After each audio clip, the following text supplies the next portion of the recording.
नमस्कार। आप सभी का हार्दिक स्वागत है। दोस्तों, आयुर्वेद की किताब अष्टांग हृदयम में काफी सारे औषधियों के बारे में बताया गया है जो अलग अलग बीमारियों में अलग अलग तरीकों से इस्तेमाल होता है। आज मैं दो ऐसे औषधियों के बारे में बताऊंगा जो शरीर के बुरे कोलेस्ट्रॉल को बाहर कर सकती है, गाढ़े खून को पतला कर सकती है, ब्लड वेसल्स को भी चौड़ा करके उन्हें साफ कर सकती है। इसके अलावा भी शरीर को बहुत सारे फायदे मिलते हैं। ये दोनों औषधि आपको बहुत आसानी से आपके किचन में मिल जाएंगे। साथ ही बहुत ही सस्ती है। तो चलिए जान लेते हैं दोनों औषधियों के बारे में। दोस्तों, जो सबसे पहली औषधि है वो है मेथी दाना। जी हाँ, जिसे फेनुग्रीक सीड्स के नाम से भी जानते हैं। मेथी के अंदर अल्कालाइन गुण होते हैं जो शरीर में बढ़े एसिड को खत्म करती है। इसके अलावा मेथी दाने के अंदर एंटीऑक्सीडेंट गुण भरपूर मात्रा में होते हैं।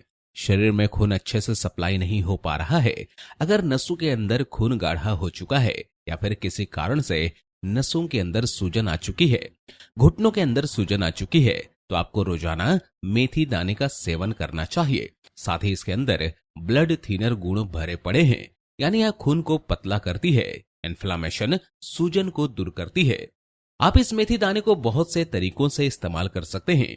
मेथी की चाय बनाकर पी सकते हैं, इन्हें अंकुरित रूप में ले सकते हैं या सीधा ही मेथी दाने को भिगोकर ही सेवन कर सकते हैं। दोस्तों, मेथी दाना आप गर्मी और सर्दी दोनों टाइम सेवन कर सकते हैं, लेकिन ध्यान रखें कि जब आप गर्मियों में इसका सेवन कर रहे हैं तो हो सके इसे स्प्राउट यानी अंकुरित करके ही सेवन करें, ताकि इसकी गर्मी दूर हो सके। अंकुरित करने से मेथी दाने की वैल्यू, उसकी गुणवत्ता भी डबल हो जाती है।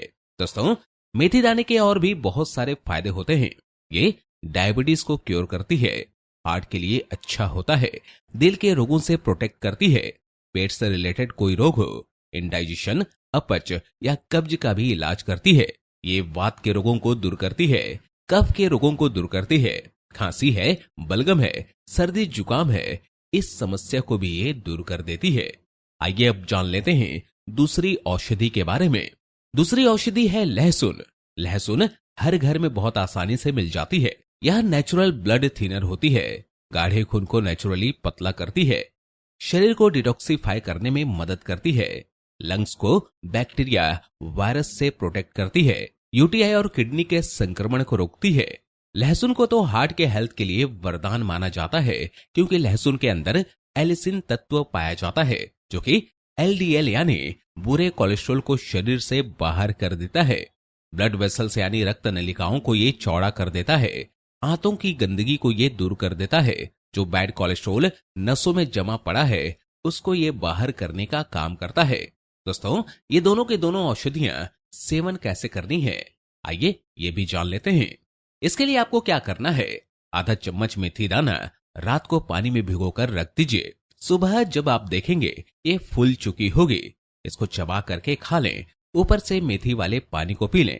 या अगर आप मेथी दाने को अंकुरित करके स्प्राउट करके खा सकें तो और भी फायदेमंद साबित होगा। 1 से 1.5 चम्मच की मात्रा में आपको रोजाना सेवन करना है। उस केस में आप इसका पानी नहीं पी सकते। अब बात आती है लहसुन की। दोस्तों, लहसुन का सेवन आपको हफ्ते में 3 बार करना है, यानी रोजाना नहीं करना है, एक दिन छोड़ के करना है। और आपको इसका सेवन रात को सोते टाइम करना है। खाना खाने के आधे पौने घंटे बाद आप एक कली लहसुन को लेकर अच्छे से चबा लीजिए। अगर आपको इसे चबाने में परेशानी आ रही है, चबा नहीं पा रहे हैं, तो आप इसे अच्छे से क्रश कर लीजिए और मुंह में डाल करके ऊपर से पानी पी लीजिए। आपको रोजाना लहसुन का सेवन नहीं करना है, एक दिन छोड़ करके करना है। आपके शरीर को बहुत फायदा होगा। और जो मेथी दाना है आप उसका सेवन रोजाना कर सकते हैं। दोस्तों, ये दोनों घरेलू औषधियां सभी लोगों के लिए काफी फायदेमंद है। गाढ़े खून को पतला करने के लिए, आंतों को साफ करने के लिए, आंतों के सूजन को दूर करने के लिए, या फिर ब्लड वेसल्स यानी रक्त वाहिनियों को साफ करने के लिए, ब्लॉक जमी हुई धमनियां, ब्लॉकेज वाली धमनियों को साफ करने के लिए, ये दोनों चीजें बहुत फायदा करेगी। उम्मीद है ये जानकारी आपके लिए उपयोगी साबित होगी। जानकारी अच्छी लगी हो तो इसे अपने दोस्तों और संबंधियों के साथ जरूर शेयर करें और इस वीडियो को लाइक करना ना भूलें। इसी तरह की स्वास्थ्यवर्धक जानकारियों के लिए हमारे इस चैनल को सब्सक्राइब जरूर करें। इस वीडियो को देखने के लिए आपका बहुत बहुत धन्यवाद।